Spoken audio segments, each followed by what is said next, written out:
हे पहा तुम्हाला क्रिकेट विश्वामधली आत्ताची सर्वात मोठी खळबळजनक बातमी सांगणार आहे. हो, बांगलादेश T20 वर्ल्ड कपमधून बाहेर फेकला गेला आहे.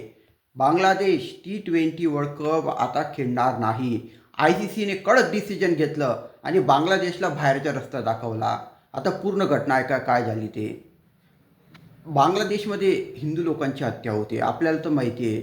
त्याच्यामुळे ते थोडं तणावाचं वातावरण होतं बांगलादेश आणि भारतामध्ये.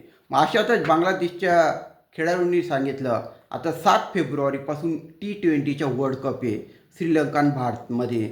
तर बांगलादेशच्या खेळाडूंनी सांगितलं आम्ही भारतामध्ये खेळणार नाही, आम्हाला सुरक्षित वाटत नाही त्यांनी सांगितलं. त्या ICCने त्यांना पुष्कळ सांगितलं, संधी दिली, समजावलं, परंतु त्यांनी आपला हेकेखोरपणा सोडला नाही. मग ICCने कडक धोरण स्वीकारलं आणि त्यांना बाहेरचा रस्ता दाखवला. आता T20 वर्ल्ड कपमधून आऊट. त्यांच्या जागी स्कॉटलँड टीमला घेतलं आहे, स्कॉटलँडच्या टीमला.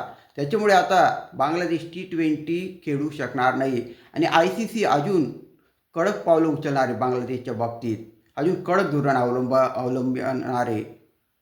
बांगलादेश आता एक थोडी वेगळीच भाषा बोलायला लागला आहे. त्याच्यामुळे तो वर्ल्ड कपमधून T20च्या बाहेर फेकला गेलेला आहे.